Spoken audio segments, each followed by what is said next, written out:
One service member that was fishing on board of Builder's Choice yesterday was there when they boated a 479-pound blue marlin. District Attorney Ernie Lee says the shooting was justified and gave us this 10-page press release explaining what happened. From notebooks to pencils, the rising cost of items like these are causing parents to stretch their dollars as much as they can, where they can. So far, more than 13,000 people in Onslow County have gotten one of these I voted stickers. This is progress in the making. In just a few short months, this will be a place the Sanchez-Perkins family can call their home. Horses like Valor here provide therapeutic services to veterans, children, and anyone who needs it. Emerald Isle Police Department wants school bus safety to be on everyone's mind. So now you can skate, or at least try to like I am, all throughout the holidays. Behind me, the memorial continues to grow here at the Northside High School sign, but for some parents, so does the need for change. It was an emotional day in court as Kimmery pled guilty to all of the charges against him and received life in prison without the possibility of parole. She will be honored forever and remembered. These words were spoken by Mariah Wood's mother in court 5 years after the little girl was first reported missing in 2017. Over 700 people searched for the toddler, whose body was later found in a Pender County creek that December. When we responded that morning, within a few hours, we knew it was not going to go the way we wanted it to go. Her cause of death was a result of chloroform poisoning, and it was revealed that Kimmery used the chemical on her so that she would go to sleep and he could do drugs. The defense says her death was an accident, but that Kimmery now accepts full responsibility for it and has even shown signs of remorse.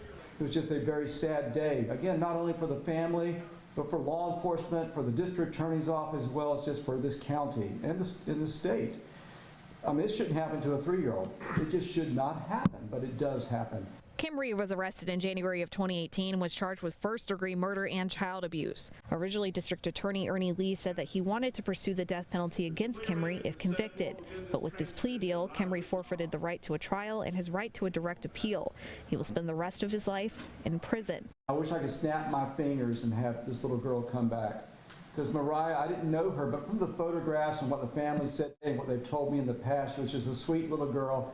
And she certainly did not deserve to die that day back in 2017. Over the past 5 years, the trial was put off several times. Lee says that it was originally going to take place in March, but because of scheduling and COVID-19, it kept getting delayed.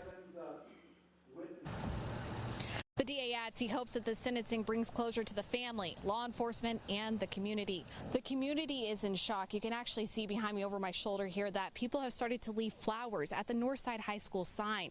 3 students are behind bars and 1 student is dead, and police are just trying to piece together what exactly happened. I lost it because I couldn't reach out to my daughter.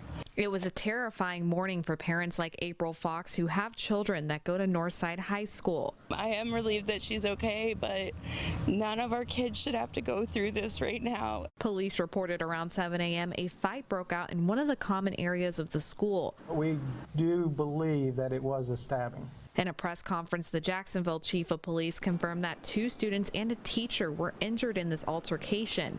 The students were taken to Naval Medical Center, where 1 later died from their injuries. We have already arranged for counselors to be coming to the schools. OCS says that kids at Northside High won't return to in-person learning until Tuesday, and all athletic events are canceled for the rest of the week. Students were on lockdown until about 8:45, while law enforcement worked the crime scene and interviewed witnesses.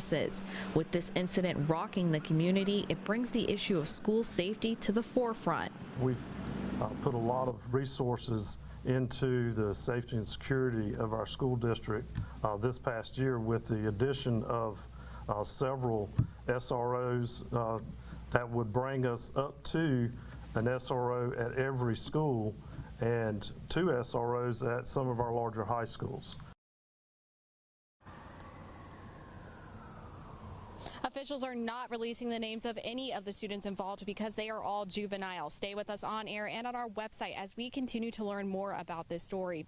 Nestled deep in the heart of Beaufort is the old burying ground, settled in 1709 at the same time the town was. In the words of very famous certain pirate, you best start believing in ghost stories, because at this point you are going to be in one as soon as you set foot in this town. Those buried here are at rest beneath the trees, like 12-year-old Abigail. She met her fate due to the Black Plague in the mid-18th century. And even to this day, people still leave toys and gifts on her grave. We'll find that the toys will be scattered all over across the burial ground as if someone's been out playing with them. And Abigail likes to make sure those who visit her know she's still there. The light across the street likes to flicker. We've asked the building who owns it, is it on a timer? Is it motion censored?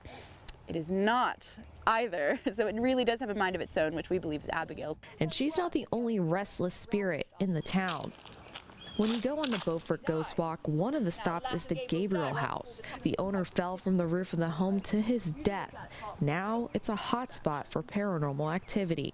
Things being moved, voices, footsteps, but the highest complaint that house gets is at about 10 o'clock at night when you're trying to sleep, they'll hear very loud banging right atop their heads. The tour is important to guides like Zelda Buchanan, who loves sharing the stories of the spirits that still call this place home. They say you actually die twice. You know, the first time is your initial physical death. The second is when the very last person says your name for the very last time, and then you're forgotten for the rest of history. For this week's Spooky Special, I'm Cheyenne Pagan. And Angie, since 2019, 12,000 of the kits have been tested. It's a step in the right direction, but there's still an uphill battle to go. It was discovered that North Carolina had 15,160 rape kits in the backlog. Each one of those kits, more than 16,000, came from a person who had experienced a terrible violation, a traumatic crime. So why are you so passionate about this issue? I am a victim of sexual assault, both in my childhood as well as adulthood. So I recognize the trauma that's associated with it. Christina Richard knows what it's like to be a survivor. I didn't feel that I would have been believed. I felt like it was my fault. And I had a lot of different voices kind of in my head telling me that it wasn't worth the fight, or that my choice in my body wasn't worth it. She told me her story, a story similar to thousands of others across the state and country. She decided not to get a forensic test done at the time of her assaults, but she knows how hard they can be on a victim. It's something that it's not easy for them.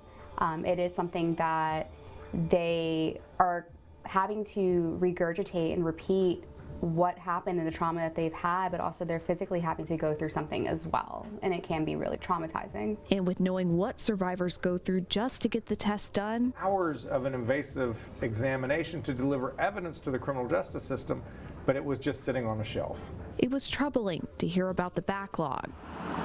So we went to Raleigh to find out what progress has been made since then and spoke with the Attorney General. Where would you say that we stand right now as a state? I would say that North Carolina has done a great job of developing a strategy to attack this problem of untested rape kits, and we are well on our way to executing on that strategy. Here's what we found out. They've received over $15 million in funding from the state, plus a law where police have to submit the kit to a lab within a certain period of time. Also, additional scientists in the state crime lab and a kit tracking system. We're seeing a hit on about 42% of the instances, meaning 4 out of 10, there's a known individual that is connected to that DNA, which gives local law enforcement an incredible lead to pursue an investigation. The Attorney General says this is all to prevent something like this from ever happening again. We are committed to methodically eliminating this backlog, making sure that we get every kit eligible for testing tested. I think we still have a ways to go. I'm confident that we will get that to where we need to be at. It's just going to take a little bit more time just because of the amount that we had that was untested. This is a story that we will continue to follow to see if the numbers go down and the survivors get the justice they deserve. Ken? All right, Cheyenne, you mentioned a kit tracking system. How can people access that? Ken, every test that is performed by the state will now include a serial number that victims and law enforcement can use to track their kit. We'll have more information on our website at WNCT.com.